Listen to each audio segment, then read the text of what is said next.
Buon pomeriggio cari amici, ben ritrovati in questo spazio in mia compagnia. Continuiamo la lettura dei Segreti di Taverner, dottore dell'occulto, scritto da Dion Fortune. Siamo arrivati alla restituzione del rituale, abbiamo fatto la prima parte e adesso vediamo come prosegue questo racconto. Prima però vi invito, se ancora non l'avete fatto, ad iscrivervi al canale YouTube del Marietto Veneziano e se ancora non l'avete fatto, ad iscrivervi al mio canale YouTube, ve ne sono sempre molto grata. Bene, vediamo allora come prosegue e immergiamoci in questa bellissima lettura.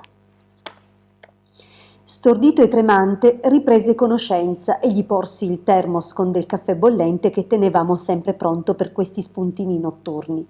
Gli raccontai quello che era accaduto mentre lui annuiva soddisfatto sorseggiando il liquido bollente. Mi chiedo come farà Pietro della Costa a portare a termine il suo compito, mormorò. La personalità di oggi probabilmente non avrà la minima idea di quello che deve fare e sarà spinta alla cieca dal subconscio. Come farà a trovare il manoscritto? Chiesi. Perché lui dovrebbe riuscire là dove voi avete fallito? Io ho fallito perché non potevo in nessun modo stabilire un contatto con il manoscritto. Non ero sulla terra quando è stato rubato e non sono riuscito a rintracciarlo nella memoria dell'umanità per lo stesso motivo. È necessario un punto di partenza, sapete. L'occulto non si pratica semplicemente agitando una bacchetta magica. Che cosa farà il Piero del presente? Chiesi di nuovo. Il Piero del presente non farà nulla, rispose Taverner, perché non sa come farlo, ma il suo subconscio è quello di un occultista istruito e con lo stimolo che io gli ho dato porterà a termine il suo compito. Probabilmente tornerà indietro al tempo in cui il manoscritto fu ceduto ai medici, per poi seguirne le tracce per mezzo dei ricordi dell'umanità, la memoria subconscia della natura. E come farà a recuperarlo? Non appena il subconscio avrà individuato la preda, invierà un impulso alla parte conscia della mente, ordinandole di incaricare il corpo della ricerca, così che un giovane confuso dei nostri giorni si ritroverà in una situazione molto difficile. Come saprà fare del manoscritto quando lo avrà trovato? Come saprà cosa fare del manoscritto quando lo avrà trovato? Iniziato una volta, iniziato per sempre. Nei momenti di difficoltà e pericolo, l'iniziato si rivolge al suo maestro. Qualcosa nell'anima di quel ragazzo cercherà un contatto che egli verrà ricondotto verso la sua fratellanza. Prima o poi incontrerà uno dei fratelli che saprà quello che deve fare. Non vedevo l'ora di potermi sdraiare sul sofà e mettere insieme un paio d'ore di sonno fino all'arrivo della donna delle pulizie. A Taverner invece l'immergersi nel subconscio dava sempre l'effetto di un tonico e mi annunciò la sua intenzione di andare a vedere il sorgere del sole dal ponte di Londra, lasciandomi libero di fare quello che credevo. Tornò in tempo per portarmi fuori a colazione e scoprì che aveva dato istruzioni affinché ci fossero recapitati tutti i giornali della mattina e le successive edizioni della sera. Per tutto il giorno ci fu un flusso di materiale stampato destinato a ripetersi perché Taverner stava cercando di individuare gli sforzi di Piero della Costa per recuperare il rituale. Di certo il suo primo tentativo sarà una sorta di esplosione cieca e insensata, ipotizzò Taverner, che lo farà finire con ogni probabilità nelle mani della polizia da cui sarà nostro dovere di buoni fratelli recuperarlo. Ma servirà comunque al suo scopo perché ci dimostrerà che ha puntato il manoscritto come un cane da caccia. La mattina successiva la nostra attenzione fu ricompensata. Si parlava di un insolito caso di tentato furto a St. John's Wood. Un giovane impiegato di banca, dal comportamento fino ad allora esemplare, aveva cercato di introdursi in casa di un certo Joseph Coates, arrampicandosi sul davanzale della sala da pranzo e rompendo il vetro con un calcio sotto gli occhi di tutti. Coates, svegliato dal fracasso, era sceso impugnando un bastone, che tuttavia non era servito. Il sedicente ladro non era in grado di fornire alcuna spiegazione del suo comportamento. Attendeva solo di essere portato alla centrale di polizia dal poliziotto che era stato attirato nella casa dalla confusione. Taverner telefonò immediatamente per informarsi sull'ora in cui il caso sarebbe stato sottoposto al tribunale competente e ci mettemmo subito in moto. Andammo a sederci nella zona riservata al pubblico, mentre venivano trattati i casi di uomini che picchiavano le mogli e di ubriachi molesti, e mi accinsi a guardarmi intorno. Non lontana da noi era seduta una giovane donna, il cui pallido ovale era diverso dalla folla che ci circondava. Sembrava una santa medievale uscita da qualche affresco italiano a cui mancavano solo i pesanti abiti di broccato. Cherchez les femmes, mormorò Taverner al mio orecchio. Adesso sappiamo perché Piero dalla Costa si lasciò corrompere.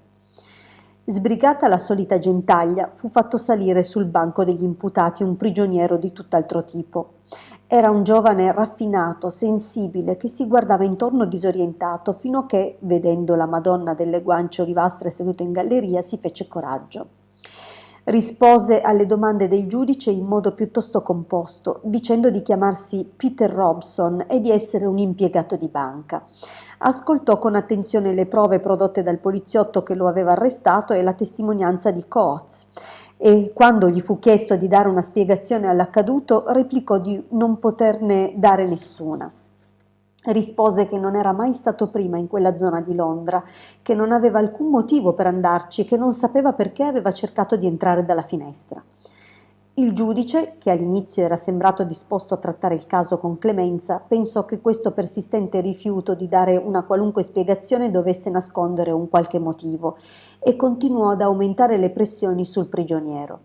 Sembrava che le cose si stessero mettendo male per lui quando Taverner, che aveva scarabocchiato qualcosa sul retro di un biglietto da visita, fece cenno ad un usciere di avvicinarsi e di portare il messaggio al giudice. Lo vidi leggerlo e girare il biglietto. Il titolo di Taverner e l'indirizzo di Harley Street furono sufficienti per lui. Mi è stato comunicato, informò il prigioniero, che avete un amico che può fornire una spiegazione della cosa e che è pronto a garantire per voi. Il volto del prigioniero fu degno di attenzione. Si guardò intorno cercando un viso familiare e quando Taverner, ben vestito e dall'aspetto imponente, salì sul banco dei testimoni, la sua perplessità divenne quasi comica. Poi, in tutto quello sconcerto, un lampo di luce comparve improvviso negli occhi del ragazzo. Un barlume del subconscio lo raggiunse, chiuse la bocca e attese. Il mio collega diede il suo nome, John Richard Taverner, dottore e professore in medicina, filosofia e scienza, e affermò di essere un lontano parente del prigioniero che era soggetto a quella particolare malattia conosciuta come sdoppiamento della personalità. Era convinto che questa condizione fosse sufficiente a giustificare il tentativo di furto, poiché qualche stranezza dell'altro io del ragazzo doveva averlo portato a compiere quel crimine. Sì, Taverner era pronto a garantire per lui e il giudice, evidentemente sollevato dalla piega che aveva preso la questione, lo invitò a presentarsi in giudizio qualora fosse stato il caso. Nell'arco di 10 minuti dall'entrata in scena di Taverner ci trovammo sulle scale del tribunale dove ci raggiunse la Madonna Fiorentina. «Io non so chi siate, signore», esclamò il giovane, «né per quale motivo mi abbiate aiutato, ma ve ne sono davvero grato. Posso presentarvi la mia fidanzata, Miss Fenner? Anche lei vorrebbe ringraziarvi». Taverner strinse la mano alla ragazza. «Non penso che voi due abbiate mangiato molto a colazione con questa cosa che pendeva sulle vostre teste». Entrambi ammisero di non averlo fatto. «Allora», continuò, «dovete essere i miei ospiti per un pranzo anticipato». Salimmo tutti su un taxi e ci recammo al ristorante in cui padroneggiava il capo cameriere amante della metafisica. Appena arrivati, Peter Robson affrontò Taverner. «Sentite, signore», iniziò, «vi sono infinitamente grato per quello che avete fatto per me, ma vorrei davvero saperne il motivo». «Vi capita mai di fare sogni a occhi aperti?» chiese Taverner in modo poco pertinente. Robson lo guardò perplesso, ma la ragazza al suo fianco esclamò all'improvviso: «So a cosa vi riferite. Peter, ricordi le storie che eravamo soliti inventare quando eravamo bambini? Di come appartenessimo a una società segreta che aveva la sede principale nella legnaia e bastasse fare un certo segno e la gente avrebbe saputo che ne eravamo membri e avrebbe avuto paura di noi? Ricordo che una volta, quando ci chiusero nel retrocucina perché eravamo stati cattivi, tu dicesti che se avessi fatto quel segno sarebbe venuto un poliziotto e avrebbe detto a tuo padre di lasciarci uscire, perché appartenevamo a una potentissima confraternita che non permetteva che i suoi membri finissero rinchiusi in un bugigattolo. Questo è esattamente quello che è accaduto, e il tuo sogno a occhi aperti è divenuto realtà. Ma qual è il significato di tutto questo?» «Eh già, qual è?» intervenne Taverner.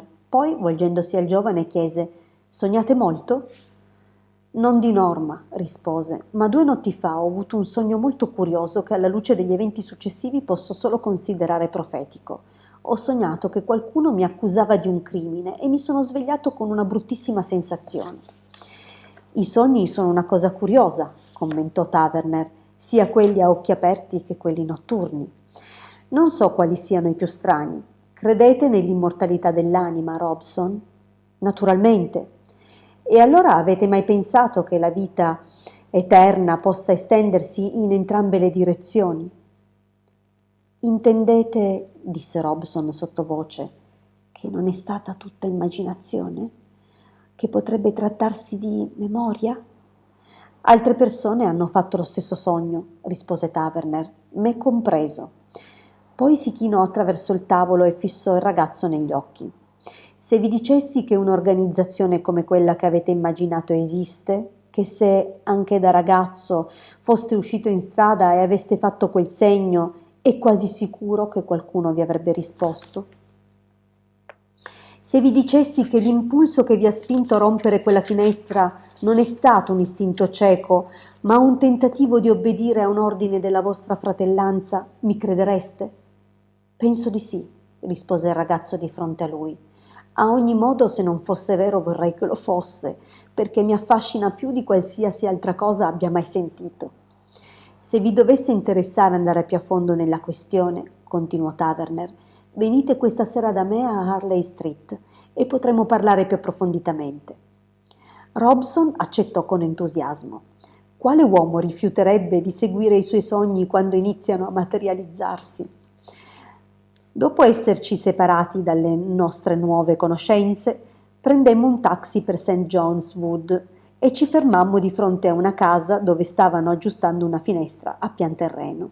Taverner presentò il suo biglietto da visita e fummo introdotti in una stanza decorata con dei grandi Buddha di bronzo, statuette provenienti dalle tombe egizie e dipinti di Watts.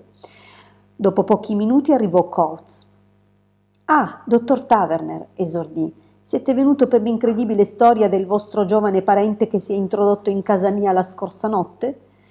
«È così, Mr. Coates», rispose il mio compagno. «Sono venuto per farvi le più sincere scuse a nome di tutta la famiglia».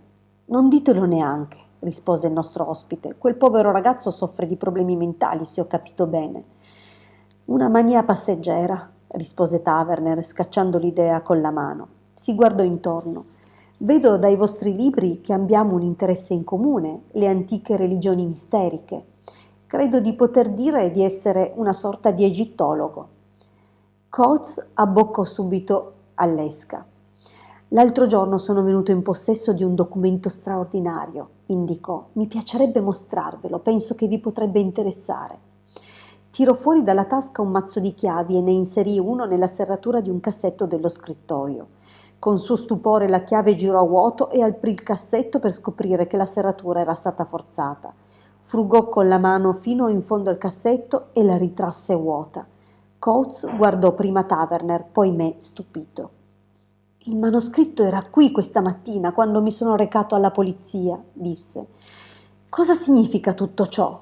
Prima un uomo si introduce in casa mia senza cercare di rubare, poi qualcun altro entra e, disinteressandosi a molti oggetti di valore, prende una cosa che non può essere di alcun interesse per nessun altro che per me.